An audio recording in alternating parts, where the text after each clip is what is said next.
के वीडियो में हम देखने वाले हैं मीडियस्टीनम के बारे में और आपको कंप्लीट समझ में आएगा। इसके बाद कोई वीडियो नहीं देखना पड़ेगा कम टाइम में, और इतना अच्छा वीडियो कहीं नहीं मिलेगा। तो सबसे पहले देखो, ये क्या है, पूरा का पूरा हमारा डिवीज़न है। मीडियस्टीनम को बांटा गया है। ये सुपीरियर मीडियस्टीनम है, और इसके बाद जो है इंटीरियर है, ये मिडिल है, और ये पोस्टीरियर। बाउंड्री आपको सारी पता है। अब इसके बाद हम जो है आगे देखते हैं। अब ये वाले डायग्राम में जो है 3 पिक्चर्स ली गई हैं, और तीनों के तीनों जो है, अब ये वाले डायग्राम पे देखो, उसका सब डिवीज़न है ना, वो ये विश्राम सिंह के सारे डायग्राम है।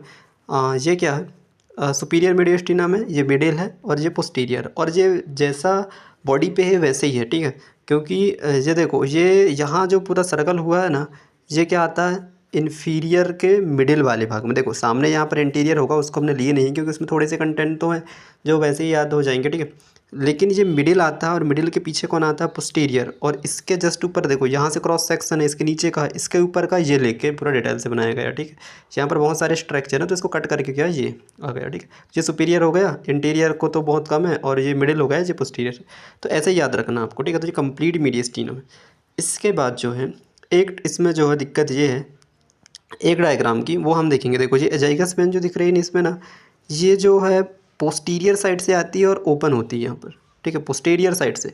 और जो इसमें क्या दिखाने के लिए उसने जो है यहाँ लेफ़्ट से राइट आ रही, सॉरी ये राइट से लेफ़्ट आ रही, ठीक है। जबकि राइट से लेफ़्ट नहीं आती, वो क्या काम करती है, इधर से जाती है, लेफ़्ट साइड से जाती है, और पोस्टीरियर साइड से इन्फीरियर वेना कावा पे ओपन हो जाती है, ठीक है। तब तो वो किसके आती है, पोस्टीरियर साइड के रिलेशन में भी आती है, क्योंकि पोस्टीरियर साइड से एजाइगस, पोस्टीरियर साइड से क्या करती है, एजाइगस वेन जाती है, जैसे कि इस डायग्राम पे पोस्टीरियर साइड से जाती है, और पोस्टीरियर से जाते हुए मिडिल पे आर्च बनाती है, और कहाँ पर मिल जाती है, जो इन्फीरियर वेना कावा पे, ठीक है। तो इसके लिए जो है ये डायग्राम जो है ना, उसमें सही दिया गया है किस पे, BD चौरसिया पे। तो BD चौरसिया का डायग्राम दिखाता हूँ मैं। ये है BD चौरसिया का डायग्राम। तो इसमें देखो, यहाँ पर ये दिखाया गया है एजाइगस वेन के बारे में, ठीक है। तो ये एजाइगस वेन इधर पोस्टीरियर साइड से ओपन होकर आ रही है यहाँ से, और जो है इधर साइड आके जो है आर्च बनाएगी मिडिल मीडियस्टीनम में, और इन्फीरियर वेना कावा में मिल जाएगी। तो ये क्लियर हो गया पूरा, है ना। और पोस्टीरियर साइड से आती है वो, तो मतलब कि अब ये हमारा क्या है, इसमें देखो, जैसे कि समझो कि इस पे अगर समझोगे तो ये तो पोस्टीरियर साइड का ना, तो इस टाइप से आया है इसमें पूरा का पूरा। अगर हम एक और इसमें डायग्राम देखेंगे, तो जैसे कि हमारा क्या बॉडी है, तो पीछे वर्टिकल कॉलम है, नहीं वर्टिकल कॉलम के आगे इसोफेगस, तो इस टाइप से हम आगे आएंगे तो पीछे से आगे आके मिलती है, ठीक है, यहाँ पर। लेकिन दिखाने के लिए क्या काम करते हैं इसको, जैसे कि एजाइगस वेन पढ़ोगे ना, तो उसमें भी जो है इस टाइप से ही शो हुई है, कहीं राइट से लेफ्ट की ओर, कहीं लेफ्ट से राइट में दिखाया गया। तो वो क्या लेफ्ट से टर्न लेती है राइट की ओर, और इन्फीरियर वेना कावा में मिलती है, पोस्टीरियर मीडियस्टीनम से जाके मिडिल मीडियस्टीनम पे इन्फीरियर वेना कावा में मिल जाती है। इतना आपको रखना है, क्यों, क्योंकि ये एजाइगस वेन वाले टॉपिक समझने में भी मदद मिलेगी, और थोरेसिक डक्ट वाले में भी आपको मिलेगी। इसके अलावा जो है ना, impression of the right lung और लेफ्ट टर्न, तो उस पर भी काम आएगा, और ये मीडियस्टीनम में तो है। तो बहुत सारे क्वेश्चन इससे फ्रेम हो सकते हैं, ठीक है। तो देखो यहाँ तक समझ में आया। अब हम सिंपल सा देखते हैं पूरा एक एक करके, ठीक है। तो सबसे पहले देखो, ठीक है, तो पूरा ओवरव्यू समझने के लिए इस डायग्राम से आपको हेल्प मिलेगी। देखो इसमें सारे के सारे जो है मीडियस्टीनम जो है इसमें कंबाइन है, ठीक है। तो सबसे पहले देखो, हमने मिडिल मीडियस्टीनम इसको माना था जी, हार्ट वाले रीजन को, और इसके जस्ट ऊपर से हमने सुपीरियर माना था, ठीक है। तो इसके ऊपर जस्ट सुपीरियर था पूरा का पूरा मीडियस्टीनल एंगल से, ठीक है। और ये इमेजिनरी लाइन मानी थी, ये हमारा पोस्टीरियर था, ये जो दिख रहा है, और ये बीडियल था, और ये इंटीरियर था। अब इसमें देखो, सबसे पहले इसमें दो चीज़ नहीं दिखाई गई है, एक तो थोरेसिक डक्ट, और एक एजाइगस वेन, ठीक है।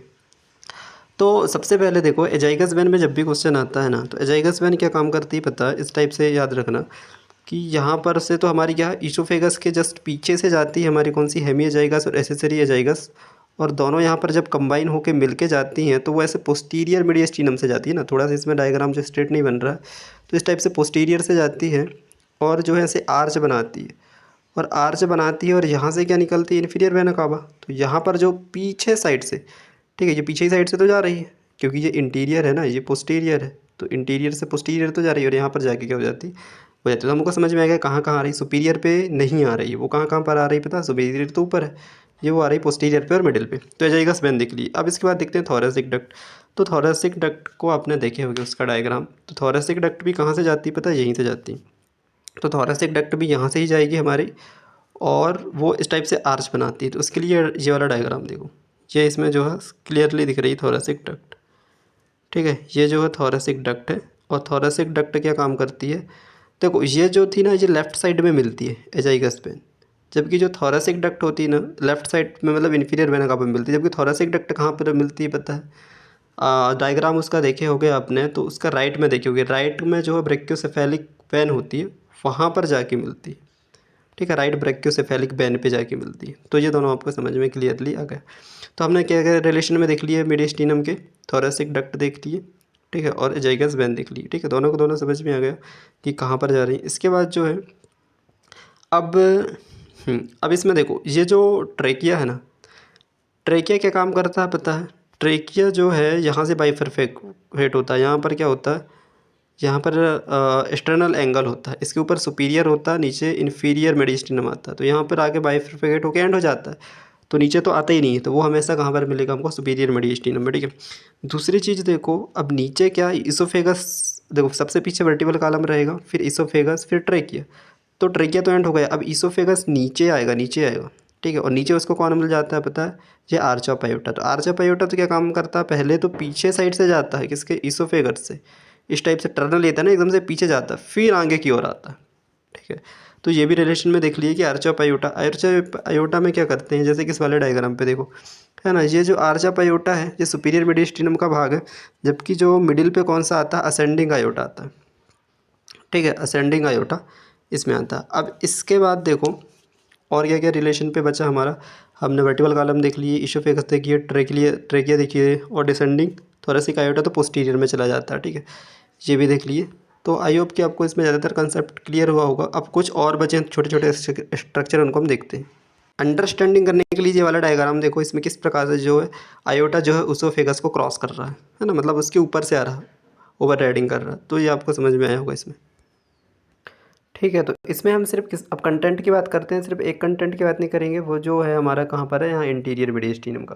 बाकी हम सबका करते हैं। चलो तो एक एक करके देखते हैं। सुपीरियर का देखते हैं, इस सुपीरियर में क्या क्या आएगा। तो इसका देखो, इसको हम जो है ना 3 पार्ट में हम डिवाइड कर सकते हैं अपने अनुसार। एक तो होता है रेट्रोस्ट्रेनल, मतलब क्या होता है कि स्ट्रेनम के जस्ट पीछे वाला भाग। ठीक है, रेट्रोस्ट्रेनल पार्ट जो कहलाता है। इसके बाद जो होता है क्या, इंटरमीडिएट, और एक जो होता है वर्टिबल के आगे वाला हिस्सा। ठीक है, 3 भाग में देख सकते हैं। तो जो स्ट्रेनम के जस्ट पीछे होगा ना, उस वाले, उसमें क्या क्या रिलेशन में आएंगे पता, उसमें जो है 2 मसल्स ओरिजिनेट करती हैं, स्ट्रेनोथायरॉइड मसल्स और स्ट्रेनोहायोइड मसल, जो इस डायग्राम पे है नहीं है। ठीक है, जो लेकिन याद रखना। दूसरा थाइमस, थाइमस जो होता है जस्ट स्ट्रेनम के पीछे साइड होता है। इसके बाद जो है, तो सबसे पहले क्या आ गई, मसल्स, उसके पीछे थाइमस, थाइमस, थाइमस के पीछे क्या आएगा, राइट एंड लेफ्ट ब्रेक्योसेफेलिक वेन आएगी। ठीक है, और क्या आएगा, upper part of the superior vena के बाद जाएगा, और लेफ्ट सुपीरियर इंटरकोस्टल वेन आ जाएगी। अब इसके बाद इंटरमीडिएट देखेंगे। इसको समझ तो पा रहे हैं ना कैसा है। देखो डायग्राम पे अगर दिखाया जाए यहाँ पर, तो भाई ये मान लो कि बात स्ट्रेनम है। ठीक है, और ये पीछे वर्टिबल कॉलम है। ठीक है, तो यहाँ इसके बीच में इसकी बात कर रहे हैं। ठीक है, क्या क्या, तो अब उसके बाद देखो इंटरमीडिएट में क्या आएगा, आर्च ऑफ आयोटा आएगा। ठीक है, आर्च ऑफ आयोटा आ रहा है बीच वाले में ना, आर्च ऑफ आयोटा आ गया।